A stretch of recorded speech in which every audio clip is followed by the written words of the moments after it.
Hey, what up, family? It's your boy Tim Castleman here, and welcome to another edition of the semi-infrequent, rarely recorded, often promised to Drink Tim podcast. Listen, I know I've been MIA for a while. A lot of exciting and fun shit going on behind the scenes, and by exciting and fun, hope you can tell the sarcasm that's kind of kept me MIA, along with just wanting to have some time to fuck off, right? And I'll be honest with you, it's not like I've just been beating the bush or burning the candle or whatever euphemism you want for working hard. It's more been like, I could record a podcast today, or I can stay in bed and watch Justified all day. Wonder what's going to win. So let me kind of catch you up on where I've been, what's going on, and basically what's happened since we last spoke. So last podcast, one of the last few podcasts I recorded, was lovingly called Fuck January, which was just basically about how terrible January was, and how we had a bunch of staff changes. We had an assistant completely and totally flake out on us. Some interesting developments there, and basically big old bag of dicks. That's what January was. Just a big, tremendously huge bag of dicks, right? Well, I'm happy to report that February was the complete and total opposite with regards to income and a lot of other cool things. So we had our best month ever financially in February. Yay, right? Had what used to take me all year to make. I made that in a single month. We had our first six-figure month as a company. It was absolutely crazy and amazing and extremely exciting and kind of a new high, right? Like one thing I've noticed, at least for me, is I'm always chasing a new high when it comes to business, right? Like the first time I made $1 online, that was exciting and sexy and hot, and then it became normal and natural. Then $5, and 10, then 100, then 10,000, 20,000, 100,000, etc., etc. So this, right, February being so amazing, was a new high for me. I'd never done six figures in a single month. Financially, we're off to a great start for the year. So, of course, what happens? I'm driven, I'm motivated, right? So keep going, keep going, keep going. No, of course not, right? Because there is a downside to making a lot of money, and that is when you make a lot of money in a short amount of time, you think, I'm good, I'm good. I don't know if I've ever shared this concept with you. I don't know who taught it to me, but it stuck with me, and it's something I want to pass on to you. And it's just basically, it's just called your internal thermostat, right? And this is why people whose lives are dumpster fires, that's why they tend to stay in those relationships and lifestyles. People who are fat, this is why they tend to stay fat. Or people that maybe have lost a bunch of weight, go back to that same weight in a few years.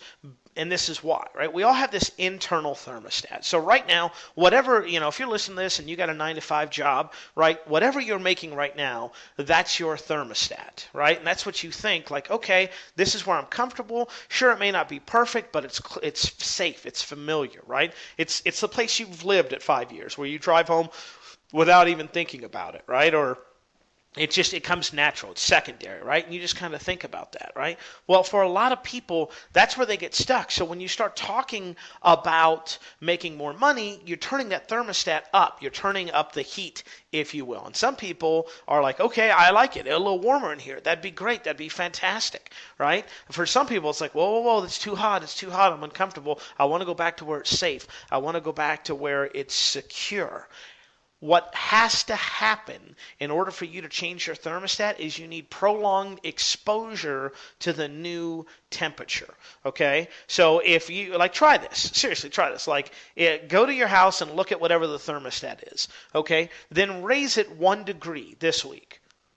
Get used to that. Give it another week. Then go 2 degrees. Do this for a month, right? Raise it 4 or 5 degrees one way or the other. Either hotter or colder, you decide.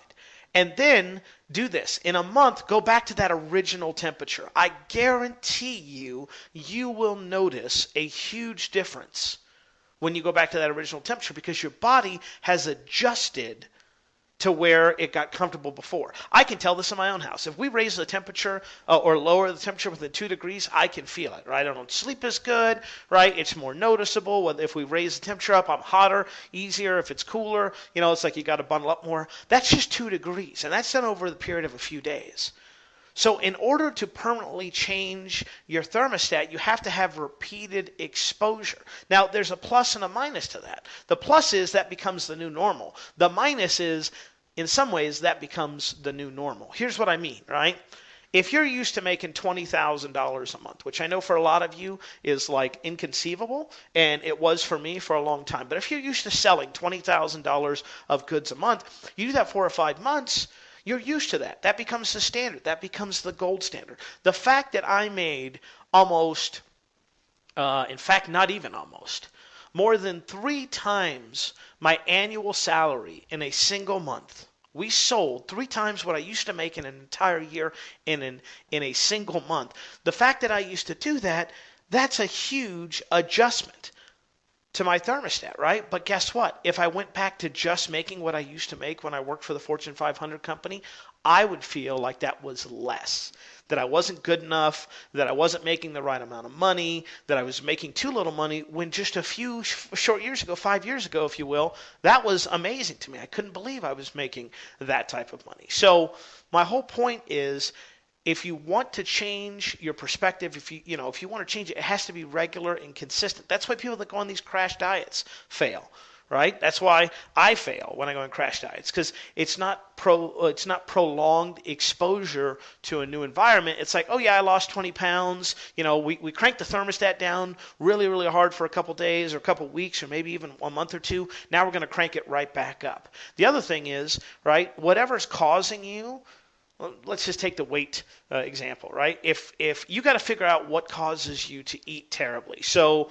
like for me, I'm an emotional eater. If I have a bad day, it's like, well, fuck it. I deserve this donut, right? Also, I get a few adult pops in me. It's really hard for me to say no to a bean burrito at 2 o'clock in the morning because they sound so good and they're made by 5-star chefs, right?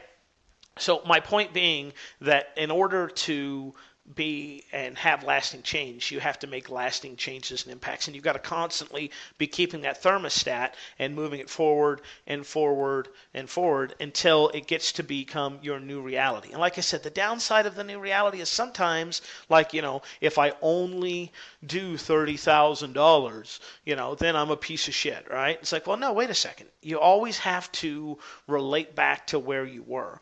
One of the things that I learned from Dan Sullivan in one of his books, I think it's called like Avoiding the Gap. Okay, actually I have it right here. Funny that. Learning how to avoid the gap. Hey, check that out. Well, way to go, Pot Brain, for good memory there. One of the things that he always talks about is that you have this ideal self-image. Okay, and this is this image that's leading you forward. It's leading you forward. It's something that you think, right? So for me, right, I've got flowing hair. I've got, I'm muscular, I'm fit, I'm trim, I'm about 6 inches taller, I'm driving a nice car, I'm wearing good clothes, etc., etc. Right? That's the ideal self-image. The deal is, whenever we try to reach out to that, we always make the mistake of looking towards that ideal self-image and say, I'm not good enough, I'm not good enough, I'm not good enough. What we rarely do is go, listen, look at where we were just 6 months ago, 3 months ago, and look how far we've come instead of how far we have to go.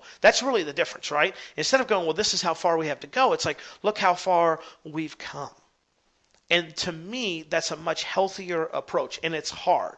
Okay, I'm not up here saying I've got it figured out. I struggle with this all the time, because when you add in comparing yourself to others, when you add in, comparing this year to last year, I mean, you can do a lot of negative self-talk and a lot of negative damage and think, oh man, yeah, sure, I sold $100,000 this month, but guess what? This guy sold $500,000. So, compared to him, I'm 1/5 the person, etc. So what I always try to do, and what I recommend people do, is that instead of looking forward, all right, you look at how far you've come.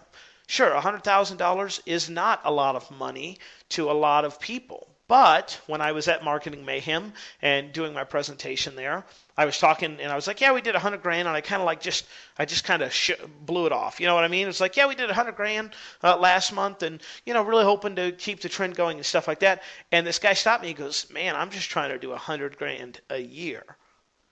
And again, that goes back to the whole thermostat conversation that we're having. To me, my thermostat was already ratcheted up to where it's like 100 grand. Like, okay, that's a good thing to get started and warmed up, but we got bigger goals than that, and here's how we're going to achieve it. Instead of going, holy crap, 5 years ago, I was making 40 grand a year, and in a single month we quadrupled that, or whatever, tripled that in total sales. So that's what I would tell you. You always have to be kind of aware and thinking about your thermostat, which it's funny because I didn't actually plan on talking about any of that. It just kind of popped in my head and I wanted to share it with you. So, Tim, if that's not what you wanted to talk about, what is it that you do want to talk about? Well, when I was at Marketing Mayhem, I got, where do I even begin with Marketing Mayhem? First of all, if you were there, thanks so much for hanging through the roast and having a great time. And it's good to see everybody. These events, they're amazing and awesome, but they're a lot like weddings. You never get to spend enough time with everybody you want to. Someone's inevitably going to be upset when they didn't get to spend time with you. And ultimately, everything you try to accomplish doesn't happen. Just flat out, just doesn't happen, right? But I gave a presentation on something that you're going to hear me talk a lot about, and that's simple little business. And that's basically where I am coming to terms and grip and comfort with the fact that I run a simple little business. All right, and I promise all this is going to wrap up in a nice, pretty bow, in 27 minutes, just like the sitcoms. But, I run a simple little business where it's me. It's usually, or has been up until this point, one full-time assistant and a bunch of outsourcers that we use. And basically, we run this business. It averages a minimum of, on average, $1,000 a day in revenue, in total sales. A good chunk of that is revenue. And ultimately, I'm okay with that because it gives me a lot of lifestyle freedom. I get to travel. I get to say, you know what, I want to take 2 weeks off and I don't have $40,000 in payroll to hit, et cetera, right? And it's comfortable for me. And what I mean by being comfortable in my own skin and my own business is this event was the first time I can remember going to an event, have someone explain to me their whole business model, and me being able to go, man, that sounds amazing, but it's not for me. Guys that have 9, 10, 12, 15 employees, and I'm like, man, that sounds awesome and amazing for you, not so much for me. But the concept of a simple little business really got developed before that. It got developed back when I was sucking corporate cock and working for the man, when I started talking about or started thinking about this dream that we had. And this is what I really wanted to talk to you about today in this apparently ADD episode of the rarely recorded, super infrequent Two Drink Tim podcast is, I was thinking about this dream that we all got sold. And maybe you didn't get sold this dream, but I did, growing up in a white, semi-conservative, which is funny because we lived on the West Coast, but, just like a conservative household. Like, this is what I always thought. Okay, you go to school, right? You do really good in school. You apply yourself, you learn. Then you go to college, you get your bachelor's degree. You get out, you get a good job making you a bunch of money, right? Then with that money, you hopefully have some money to date, meet someone, fall in love, get married, have a few kids, buy a house, work, retire. 65 comes, you retire, you live rich, you live another 10, 15 years and you're done. You're done, you're out, it's over, it's gone. That was a good life.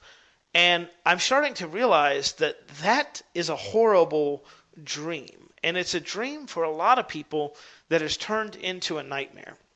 And here's what I mean by that. Like, a lot of people now are getting out of school. They're doing, one, the jobs are not there.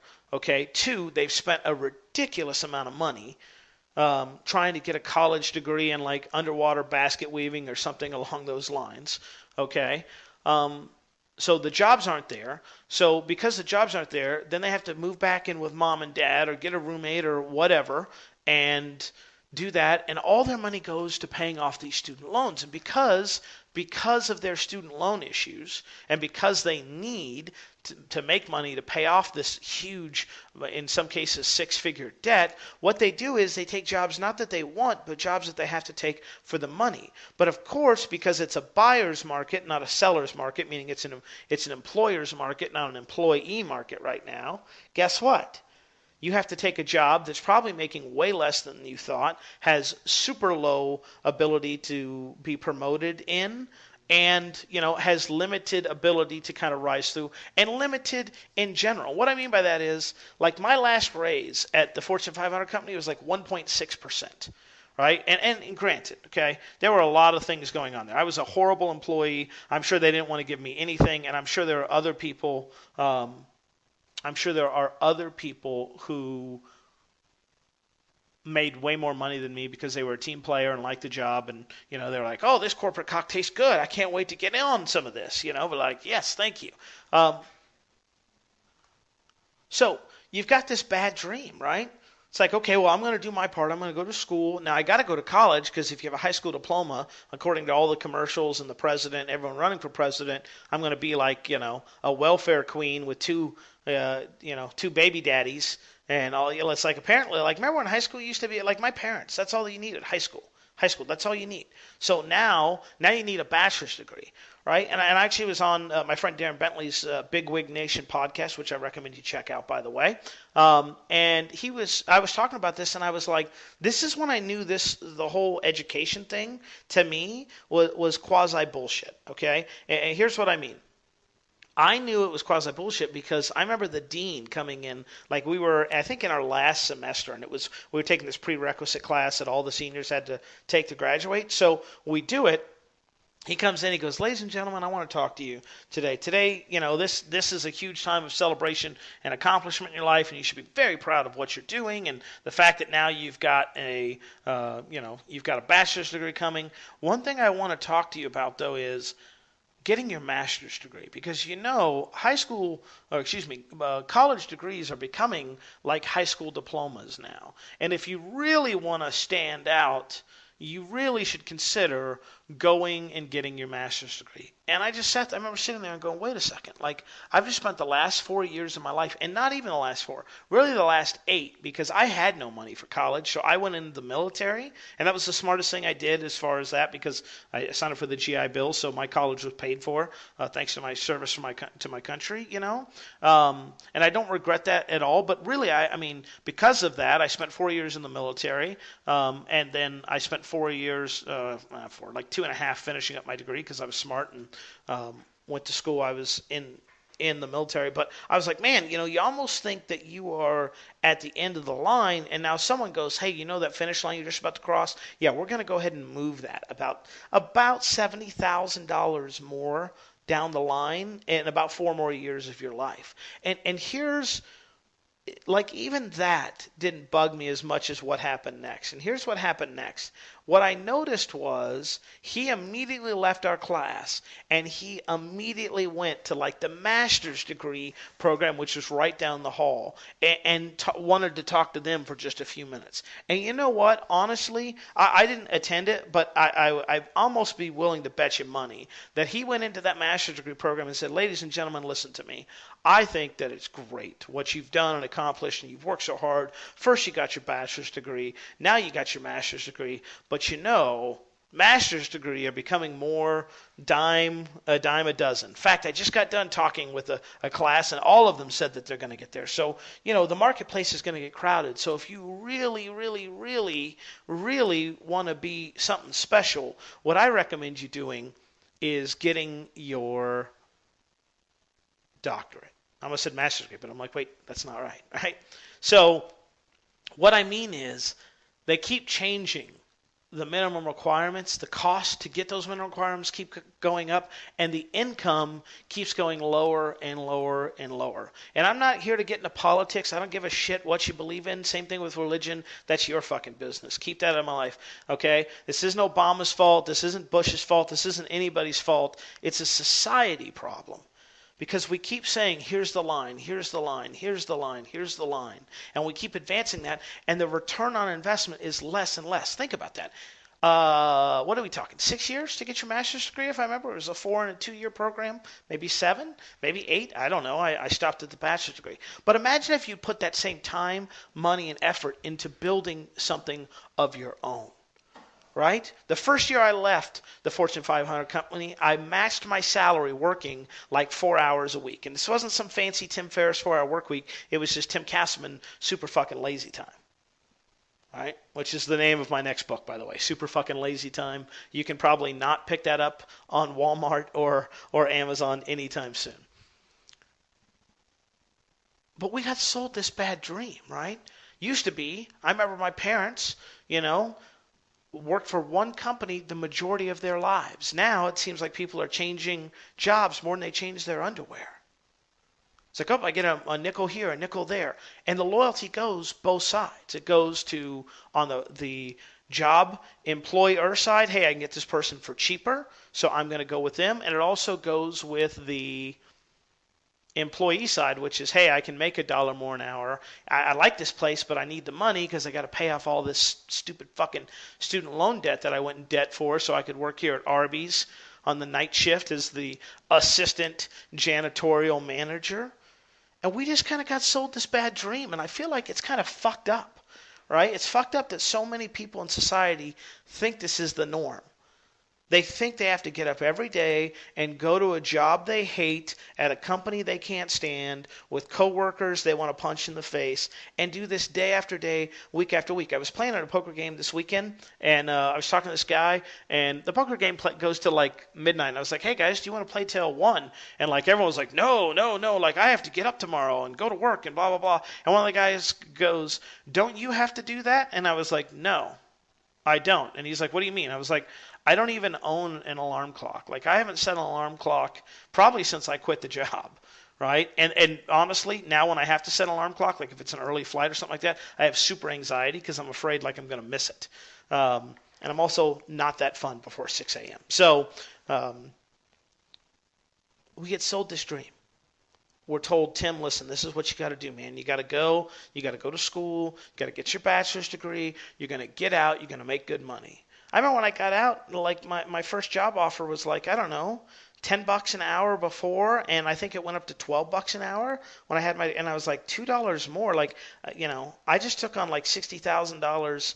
At that time, it was like $30,000 in student loan debt, and you're telling me I'm doing that to make an extra $2 an hour? Same thing when I worked for the Fortune 500 company. Here I am, right, getting a 1% raise. I even did the math. I was like, you realize that's $20 a month, right? So you're giving me an extra $240. And they go, well, that's what's in the budget. That's all we have. And I had just got done doing a stage hypnosis gig where I made $1,500 in a single hour. Listen, for the majority of the people listening to this podcast, you are not going to get rich working for someone else. You're not going to retire comfortably. You're not going to be able to take vacations you want, live the lifestyle you want. And even if you do, by the time that you do that, you're going to be so fucking worn out and tired, okay, that you're not going to be able to enjoy it. You give up the best years of your life working for someone else when you have the most energy, the most testosterone, especially if you're a girl, right? The most, ability to party like crazy. Like, I'm 35 years old, and I can tell you in the last 3 years, I am feeling it more and more every day. You used to be able to party all the time. Not even party, just stay up late, no big deal. Go to bed at 2, get up at 6, not a problem. You know why? Because we have the energy. I don't have that energy now. If I do something like that, I'm like, I'll see you guys next week. Right?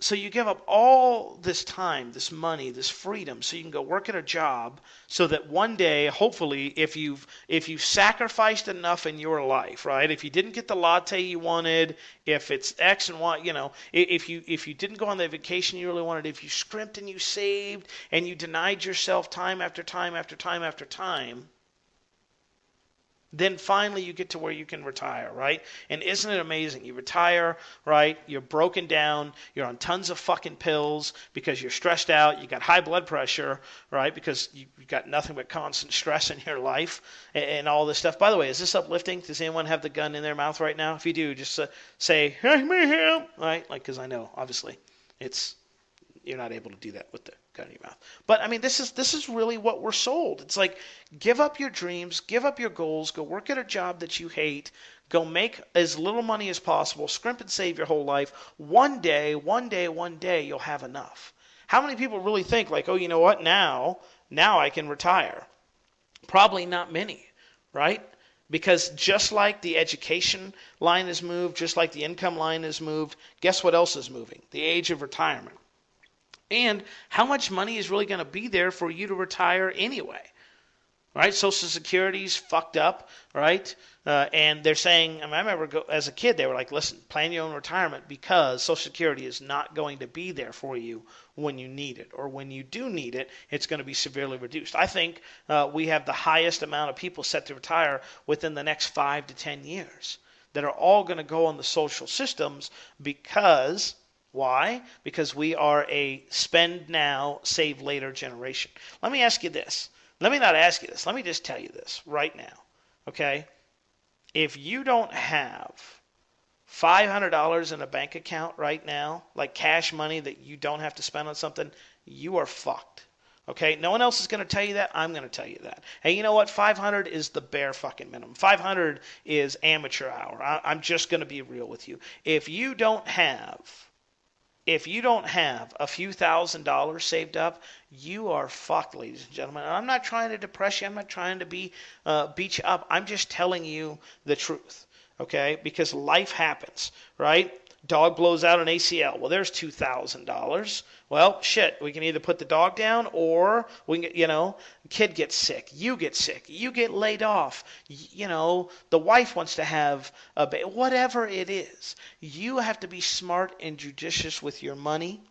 And the only way that I see you getting out of this bad dream and this nightmare is to start your own fucking business on the side. Start it on the side. You don't have to, these people, I'm going to burn my bridges and make sure this is the only thing I can do. To me, that's a stupid fucking idea. All right? When I quit my job with Progressive, which is the Fortune 500 company insurance, I kept my insurance license active for another 2 years, just in case. Well, Tim, that's negative thinking. No, it's smart thinking. It's plenty smart thinking, okay? Because what happens is that gives you options and availability. And my first year, when business was slow, I was like, hey, you know what? I'll go do some catastrophe adjusting and so on and so forth. So what I'm telling you is take some money, start a business part-time, build it up, okay? Can you be successful overnight? Absolutely you can. Does it happen to everyone? No. You know what the number one reason most businesses fail for? Undercapitalization. I had a guy hit me up the other day, wanted me to promote a product, not because it was good, not because, it was high quality. It was like, hey, man, I'm running into a cash flow issue, and I really need some help getting out of it.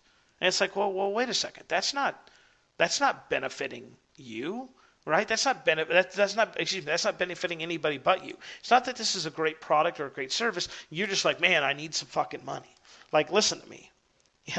You've got to get out of that mindset and mentality that someone else is going to be there to save you. Okay? And I know for a lot of people, right, this is entertainment and fun and yeah, fuck yeah. And then when you get off here, you're going to walk in to the office, punch the time clock or sit down at the cubicle, right, dreaming about the life that you had, as you slowly lack the quad strength to eventually get out of your chair.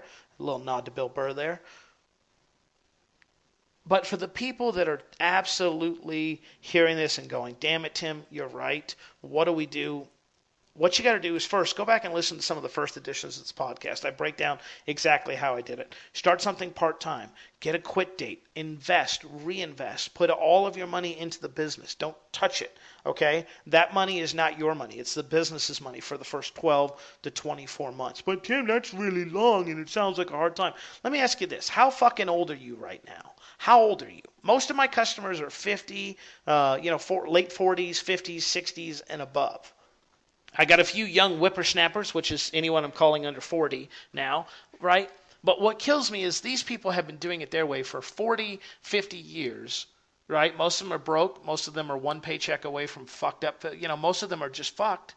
But they don't want to do it some way different for 2 years. And let me tell you something. I'm not here to tell you it's perfect. There are times when it sucks. When my buddies wanted to go out and drink and party, I didn't do that. When they all bought fancy new trucks, I drove a Chevy Cavalier. When they bought all new houses, I lived in the ghetto. My house literally got broken into like 3 times in a calendar year. That's how shitty the place I was living at was, right? One time I came home, all my shit was gone.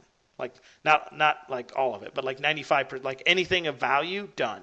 The wedding ring, the class ring, jewelry. The only thing they left me was my dog, and that was fine. All that shit was gone, man. It was all gone. And you know what it taught me? It didn't really matter. I could rebuy that stuff again. Sure, it sucked. Yeah, it stunk. I lost my class ring. Oh, wait, I could order that again. Yeah, it stunk.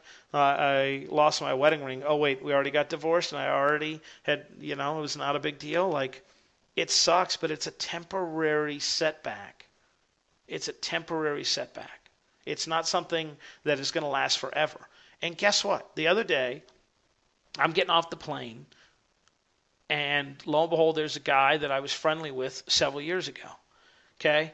I'm in khakis and a short and in no hurry, and this guy is just rushing, right? He's in a suit and tie, and he's all stressed out, and he's just rushing. He's rushing everywhere he goes, and I just see him. He's like a fucking ping pong ball. And I'm thinking, there's a guy who's got to hustle, not because he wants to, but because he has to, because he's got a wife and a kid at home, because he's got huge bills, because he's got a limited income, because he works for somebody else. You are never going to get rich working for somebody else. You're never. The only reason I have employees is to help delegate some of the workload and help make me more money. That's it, right? The only reason I'm willing to pay you $10 an hour is because I think I can make $15 or $20 off you an hour. That's it. I don't run a charity. Businesses aren't charity, right? They're not giving you a job because they don't think they can make money with you. And if you're like, well, Tim, I'm stressed out to the max. I have no money. All my credit cards are X and Y or Z. Then you're going to have to make some life choices. Maybe you got to shut off the TV. Maybe you got to go back to a landline.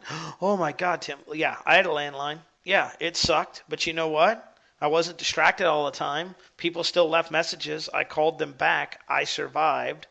Oh my God, you don't have a cell phone? No, I don't have a cell phone. You know why? Because I can't fucking afford it. Why? Because I'm trying to be an adult and take care of my responsibilities.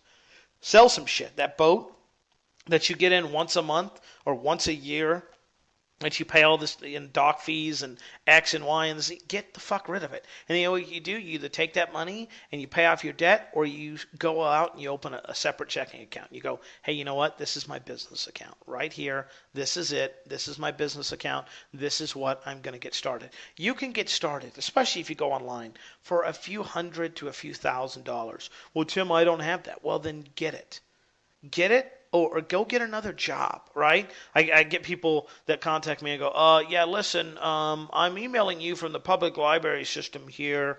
I'm homeless. I'm this and I'm that. And I want to know, how can I make $1 million tomorrow? And I go, here's what you need to do. You need to stop. You need to go down to Walmart or McDonald's or go into your boss and say, I need more money. I need more hours. I need more X, Y, Z. I need more. Whether it's a part-time job, whether it's opening your own business, whether it's getting more hours at the company work, whether it's moonlighting, whatever it is, that's what you need to do. And you know why you need to do that? Because you got to get out of debt. Because debt is poison, and debt is cancer, and debt makes you do shit that you don't want to do. Dave Ramsey used to say this all the time. I owe, so it's off to work I go. When I talk to my friends, none of them tells me about the great day they had at work. They all tell me, oh man, it fucking sucked. And it's there. Oh, it's terrible. Oh, I'm wasting away the best years of my life here. Like, no one ever thinks about that. It's just like, oh, it was a shitty day on top of a shitty week, on top of a shitty year, on top of a shitty decade. It's like, you are wasting away. And you know what? Nobody is promised tomorrow. I could drop dead right now. Hope it doesn't happen. Of course, we never think it's going to happen to us, but it very well could happen. And then what? Then what's your family left with? A bunch of fucking student loan debt, which I think, a bunch of debt, no savings, no retirement, nothing. Like, you don't want to do that. When I die, I want people to be sad, but I definitely don't want my family or friends being in a position where they have to chip in or do a charity WSO to help pay for my funeral expenses. So if you're in the bad nightmare, right? If you've already done the school thing and you got a ton of debt, I get it. I understand.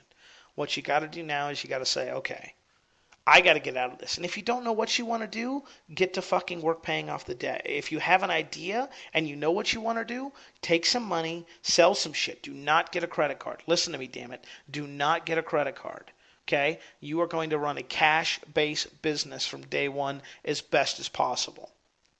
Okay? Cash-based business as best as possible from day one. Because the borrower is slave to the lender. You feel me? You borrow money, that bank owns your ass. Right? People go, oh, I got a car and a house. I own a bunch of shit. You don't own shit. You know how I know that? You stop paying. You tell me who owns that. Yeah, you stop paying your car note. You stop paying that house note. Let me know. Right? I love it. These guys bragging about all this money that they're making, right? I have a sustainable business online. Really? Because when I knew you, you couldn't even afford a home loan because you had so much debt. But now that you've been doing it a year, like now you're sustainable all of a sudden? Like in a year, you just paid off all that debt, got the house and all that? You know what sustainability is? It's the ability to say, fuck you, I'm not doing anything. Remember I told you I ain't done shit the last couple of weeks? It's been marvelous. And you know what? I'm not stressed. You know why I'm not stressed? Because I got money coming in. That's more than the money going out. And even if it wasn't, I got stacks on stacks on stacks for savings and retirement. Okay? Cash, money, liquid. I own everything with the exception of the house, right? But I could scratch a check today and pay it off. I just don't because I like going to my bank and going, can you give me the balance on that account? Great. Thank you very much. And seeing the girl behind the counter look at me in my ratty fucking t-shirt and shorts, right? And then look up at me and be like, there's got to be a mistake. There's no way this homeless dude who's standing before me actually makes or has the amount of money that I'm seeing right here. And that's not to brag. That's not to boast. It's to tell you, okay, that you have the ability to make a change. No one tapped me on the shoulder and was like, Tim, listen, you need to go out there and start your own job. I said, I'm going to do it. I looked at what everyone was doing and I was like, is this it? Like, really, this is it. I'm going to work at a job I hate, 40 hours a week plus a 2-hour-a-day commute for a company I can't stand, for customers that I can't even speak because I don't even know Spanish, right? Like just craziness. Just absolute craziness. And I was like, no, there's got to be something better. So I built my own dream. I built my own reality. And now I get to benefit from that. I'm not special. I don't have magical powers that you can't duplicate. All I did was say, I'm going to devote myself. I'm going to give myself some time, some money, and some space to make this happen. And I'm going to constantly reinvest. And when other people zig, I'm going to zag. When all my buddies bought new trucks, I paid off my car, right? When everyone was buying a new house, I paid off my credit card. When everyone was going on vacation, I was putting money in savings so that I had a savings account. So when I had 3 to 6 months savings, I could get out and do what I wanted to do. That's why they still are doing the same shit they were doing 5 years ago. And I'm sitting here in the middle of the day recording a 2 Drink Tim podcast. I win, motherfuckers. I win. So, that's it. That's all I want to share with you this time. I just really wanted to get on here and talk and see if I even remembered how to do the damn thing. So I promise you the next one will hopefully be less ADD. You know, I'm not going to sit here and go, listen, here's what I'm going to do. I'm going to record it. Because that shit doesn't work. When I feel like I got something to say, I'm going to share it with you. If I don't feel like I got something to say, I'm not. Because I don't want to just be one of these guys. You know, I'm not a radio DJ. I'm not a guy that has to show up every day and entertain. I get to entertain how and when I feel. And I get to say what I want to say when I want to say it. And when the heart compels me to speak, that's when you're going to hear from me. So with that, I wish you well. I hope that your day and week and year is going well. If not, we got to talk about that, right? If not, and you need some help, reach out to me. Contact timcastleman@gmail.com. Maybe I can give you some advice, set you straight, or we can jump on the phone and I can kind of help you plot out your escape plan. I wish nothing but the best for you. I hope that you have a great week, and I look forward to talking to you again very, very soon. Maybe infrequently soon. Sometime soon. Would you settle for soonish? All right, I'm out of here. See ya.